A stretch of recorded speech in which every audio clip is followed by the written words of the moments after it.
Hey there, Coach Brian Klepacki here at CriticalBench.com, and I am giving you all the information you need to get a better night's sleep. So, in case you didn't know, you roughly will sleep about a quarter of your life.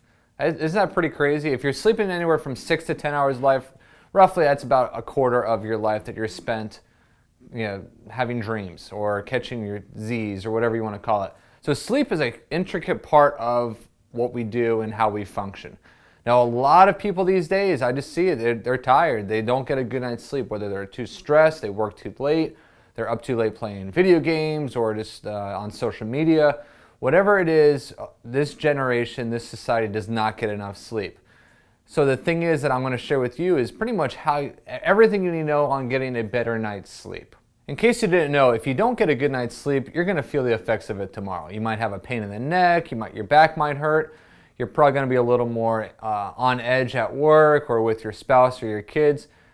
We need a good night's sleep. And you know the effects of having a good night's sleep or even a bad night's sleep. We all have been traveling and have slept on someone's couch or in a hotel room that we got a piss poor night's sleep and we're going to feel the effects of it the next day. But there are a lot of things that I will share with you on how to avoid getting a crappy night's sleep, and in return, that's going to give you the energy and the focus and just the better attitude that everybody desperately wants.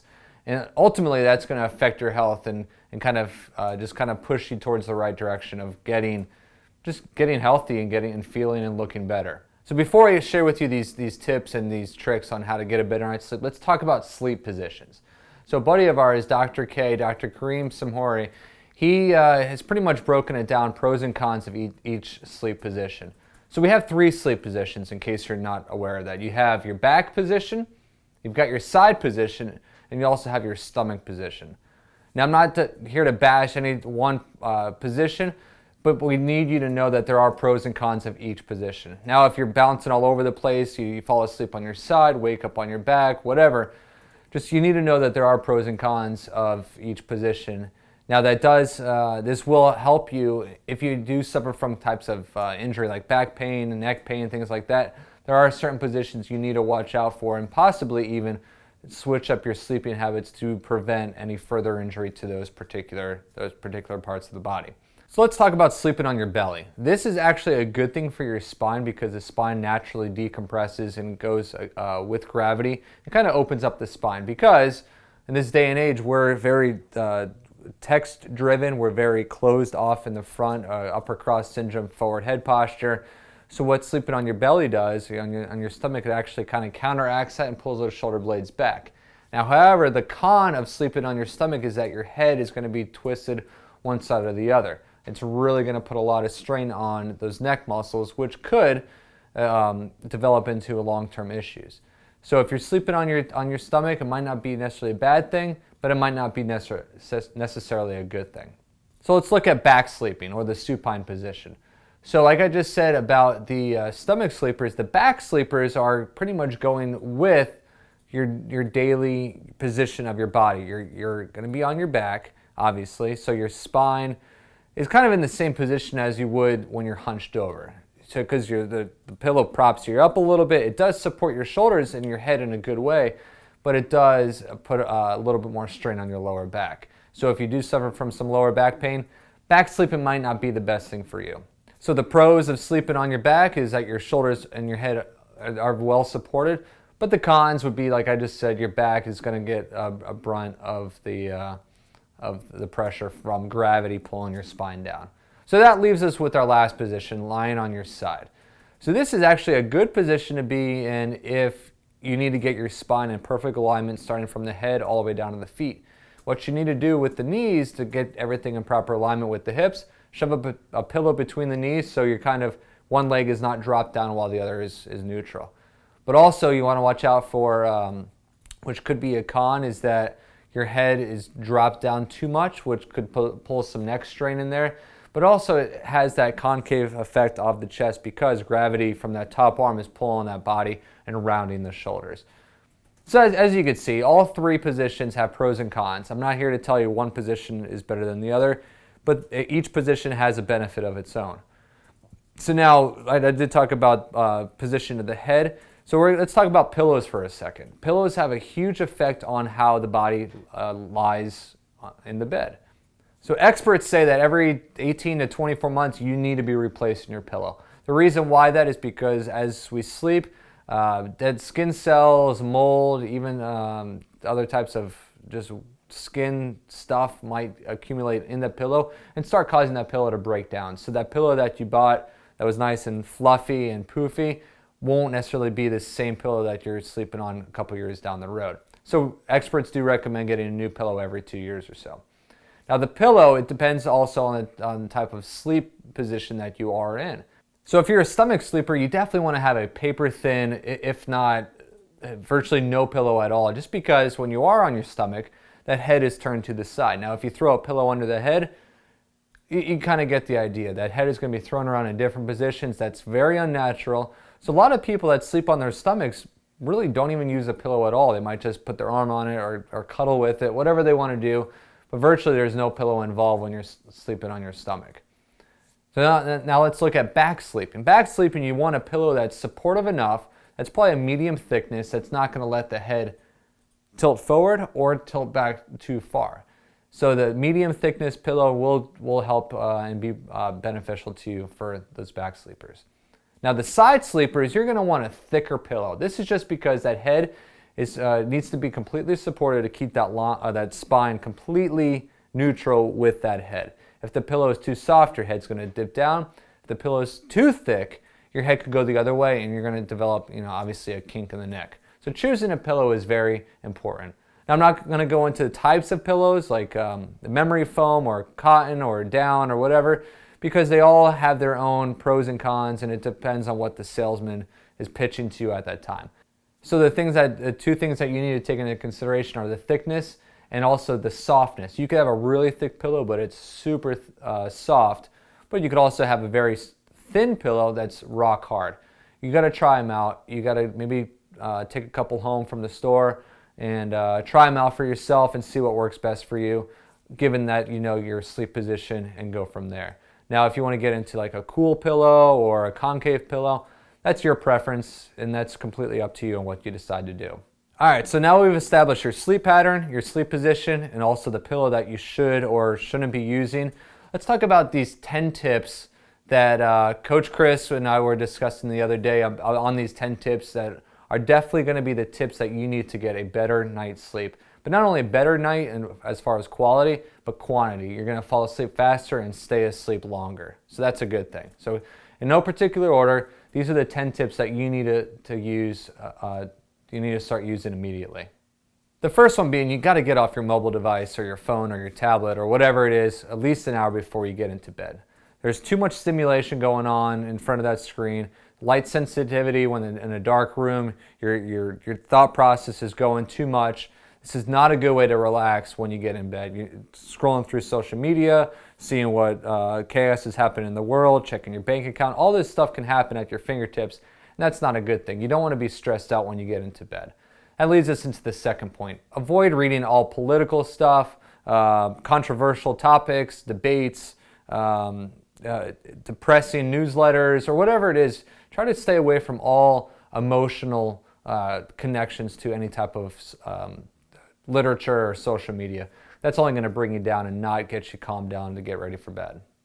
Third one is pretty unique. You want to have a notepad next to your bed. We've all been there that you were in a meeting with or meeting up with some friends, and all of a sudden you're like, oh, what was the name of that one movie or the name of that book or whatever it is. It's going to come to you in the middle of the night. And then of course, as soon as you get it in the middle of the night, you're going to be thinking about it like, I can't forget it, I can't forget it, I can't forget it.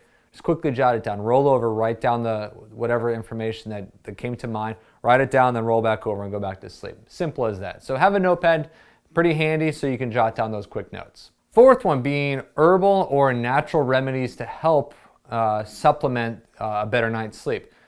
These are things like chamomile, melatonin, theanine, some other things that I'm going to break down in just a second. But the thing is that natural supplements, they do work. They might not be as effective as certain prescription drugs, but I don't even like using that word prescription drug because it's man-made, it's a chemical. So I always try to stick to naturally occurring things like herbs and also some vitamins and minerals. So the main topics, or the main key players in the supplement world when it comes to sleep aid, you've got the key players of, you've got melatonin. Melatonin is it's actually a hormone produced by the pineal gland, and this is it's a reactive. It just happens when light enters the eye. Your body produces melatonin to kind of associate light and dark. When it gets dark out, more melatonin is produced, therefore giving you that relaxation and soothing effect. Now, the thing that sucks about melatonin, or the pineal gland, is that over the age of 40, the melatonin is not produced as much as you were when you were younger. So that's why people over the age of 40 have a sometimes harder time falling asleep at a normal hour. So melatonin is one of the key players. A second key player is valerian. This is a extract from the root. It has over 150 compounds to help calm your nerves, help reduce stress, and it's effective. It works, it's safe, and it's definitely one of the key players of helping with sleep. Theanine is another one. This is an amino acid that actually comes from green tea, which was discovered not too long ago. And this has powerful antioxidant properties that will help reduce anxiety levels. So if you have a hard time falling asleep because you're anxious or have an anxiety disorder, theanine is definitely a supplement you should look into as far as reducing your anxiety levels. Fourth one being magnesium. This is a very, very crucial mineral that you have to get into your body. Just in general, this along with calcium and some other vitamins and minerals, that as society we are completely depleted and we do not get enough magnesium in our diet on a daily basis. Now, it's linked that magnesium will help with anxiety levels, stress, also help us maintain focus and concentration. So if you're not getting enough magnesium in your body, you're not going to be able to handle those situations as you would if your magnesium levels are elevated. So supplementing with the magnesium supplement is definitely going to be beneficial to you, not just at night, but also throughout the day. Now, chamomile, which is the fifth one, might be one of the most recognized sleep aids. But the funny thing is that there's not enough conclusive evidence saying chamomile is a sleep aid. Now, it does help, and it is conclusive that chamomile is a calming agent. So if you drink chamomile tea or have some kind of chamomile lotion or however you want to use chamomile, it will have a soothing effect on the body. Now, it's not necessarily going to put you to sleep or keep you asleep, but it will help you get to sleep. So the last but not least is the passion flower. This is a very powerful flower that has antioxidant properties. It's good for helping reduce anxiety and also helping keeping you calm when you have those sleepless nights due to anxiety. So again, these 6 herbs and vitamins and also melatonin are the 6 supplements that you need to definitely look into if you're wanting to get into the supplement side. But before you just start taking pills or vitamins or whatever, talk to your doctor, talk to your pharmacist, see what they have to say, because there are some conflicting evidence. If you're on some type of prescription drugs or any type of certain illnesses, you might not be able to take a certain type of herb. But back to our top 10 tips on how to get a better night's sleep. Went off on a little tangent there, but I know you appreciated that. The fifth one being, you got to get rid of the TV in your room. The TV is just not necessary. A lot of people say they have to fall asleep to a TV, but we're going to talk about music in a couple points from now. But TVs are definitely not a good thing to fall asleep to. They can be too loud, the scenery changes too quick, the colors are too vivid. It's a distraction. You want your bedroom to be a peaceful environment. Sixth one, this is pretty common, but might not be so common. Caffeine and alcohol. These are no bueno when it comes to sleep, especially within a 4-hour window of sleep. So if you're going to go out drinking with some buddies, and if you want to get a good night's sleep because you're up early the next morning, try not to have any alcohol between 4 hours leading up to bedtime. Also, same thing with caffeine. Obviously, caffeine is a stimulant. This can be found in coffee, energy drinks. So caffeine is not a good thing if you want to get a good night's sleep. I mean, you could take caffeine early in the day, let it wear off, but going into bedtime after having 2 espresso, not a good thing. You're going to have a hard time falling asleep. Seventh one, this is a no-brainer. Cut out smoking. Don't smoke. There's nothing good for you. But also it shows that it's not a relaxing thing. It actually stresses the body out because it's not natural. So quit smoking. I guarantee you're going to get a better night's sleep from there on out. Eighth one real quick, don't take naps during the day unless it's a quick 20-minute power nap. I'm talking those naps that help you get caught up from the night before. If you only had 2 hours of sleep that night and you're gonna have a 2-hour nap, it's kind of like a good night's sleep part 2, but in reality is it does more harm than good because it will mess up your sleep cycle. The number 9 is get rid of clocks. Get rid of anything within reach that tells you the time. It's because we've all been there. You wake up in the middle of the night to pee and you look at your watch or your clock and it says, oh, my alarm's going off in 30 minutes for work or whatever. But the reality is if you don't have that thing reminding you saying you're waking up in half an hour, your body's not going to start working, your brain's not going to start functioning as it would as like, hey, I got to get out of bed soon, I got to go to work, I got to do this. As soon as you see the clock, your brain's going to recognize, hey, I only have 30 minutes till my day starts. So if you rid the clocks, your body's not going to know what time it is and you will fall back to sleep. The last one is you got to create the perfect sleep environment. This ties in everything together. You got to get rid of your TV, you got to get rid of your phone, you got to make it a nice environment, a nice sanctuary. Maybe put up some blackout curtains to block out some of the light. Get a new mattress, get some pillows that I was talking to you, a pillow that's suitable for you. That's going to help you get a better, perfect sleep environment. So let's talk about music for a second because this is something else that can create that perfect environment. So music has a huge effect on the body, on what it does to energy levels, on stress. We've all been there. We've had a stressful day, we've listened to some nice relaxing, cool jazz or whatever, calms us down. Same thing on the flip side, if you're feeling down and out and you need some music to pump you up, you're gonna listen to some fast-paced dance music or some hard rock to get the energy flowing. So when we're leading up to bedtime, listen to some nice soothing music. Beats per minute has a huge effect and they parallel with your heart rate. We wanna keep our heart rate as low as possible, so getting a song or a CD that has a beats per minute of 60 or under, that's going to be a good thing. Now, I'm not talking you have to go find songs that you know that are 60 beats per minute. I mean, it could just be ambient noise in the background, crickets in the background. It could be someone playing a violin or a cello or a piano, or it could be a saxophone. Whatever it is, I don't care what you listen to. Whatever works for you, make sure it's a slow pace and something that does soothe you. And the last thing with music, don't expect it to happen overnight. You got to get in the habit of listening to music and kind of entering that moment of solitude and peace, which kind of leads us into the 11th point, if you will. It's kind of a bonus. Let's talk about meditation. So meditation, you can use music as a form of meditation, but the 3 things that I recommend for you to try with meditation are these 3 things here. You've got counting, you've got visualization, and you also have abdominal breathing. So the counting is, you got to count sheep. Start from 100, go down to 0.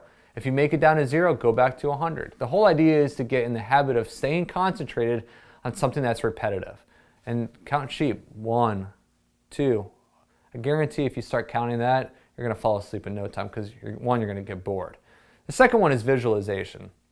Visualize yourself on a beach, toes in the sand, no one around, very quiet, very serene, very peaceful. And maybe it's not a beach, might be a river and a mountain, or playing around a golf. I don't know, whatever it is, or whatever you think you can visualize, like, hey, this is a peaceful environment. Visualize that and stay focused on that as best as you can. The last one being abdominal breathing. Breathe through your stomach, exhale through your stomach. Now, when you think about this, a trick you can do is put a hand on your chest, a hand on your stomach. The only thing that should be moving when you're doing abdominal breathing is the hand on your stomach. So if you try these 3 meditation techniques along with all these other tips I just gave you, there's no way you can't have a bad night's sleep unless there's something else going on. But just try it out. Even if you just pick one of these things that you're really struggling on, you got to improve your sleep. And through these tips, you're definitely going to be able to help that sleep pattern. All right, so to sum it all up, you've got to know your sleep position. You got to get a pillow that's suitable for your sleep position. You got to know what works for you as far as creating a peaceful environment, whether it's through music, whether it's through meditation, even dealing with supplements, even just the foods you eat. There's so many things that go into effect as far as how you deal with your sleep. If you're going to go into the bedroom at night and you're completely stressed up from the day, I guarantee you're going to have a hard time falling asleep. And like I said earlier in this video, that sleep is a huge part of our health. So it is important that we treat our sleep just like everything else that we do care about. Now you're probably wondering like if there's a certain supplement or a certain type of pillow or whatever it is. But let me tell you about a quick product called Sleep Fusion by Critical Nutrition. If you want more information about it, it's right here. It has things like melatonin in it. It has chamomile in it. It also has some passion flower as well. That's what a lot of people want, is they want to get a good night's sleep. And usually that can be done quickly and pretty inexpensive through the aid of supplement. So if you're interested in supplements, definitely look at that product, Critical Nutrition's Sleep Fusion, and that could help take care of a lot of your problems. Now, but there's something else I'd love to share with you before you go. It can be found in this report right here. It's called the 4 Best Foods to Eat Before Bed. Like I just said, sleep does, foods you eat has a big part on what you eat. So we got your report for you, and it's free. Click the link, give us your email, and we'll send you a copy of this free PDF right away. If you can't click it because you're on a mobile device, what you can do is click the little arrow under this video here. That's going to open up our video description area. That top link you see with the 4 Best Foods to Eat Before Bed, click that link, give us your email, and again, we'll send you a copy of this free report right away. We appreciate you watching, but before you go, check out our other videos by subscribing to our channel. We know you're going to find some more other videos that are going to be beneficial to you.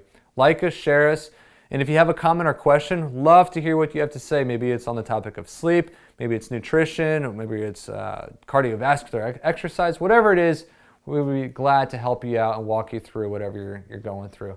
Or maybe you even have an idea for an upcoming video for you want us to cover. We'd be glad to help you out and read up on what you post. Appreciate you watching. Again, thanks for everything you do. Hopefully you get a good night's sleep tonight with these tips, and we will see you soon. Bye.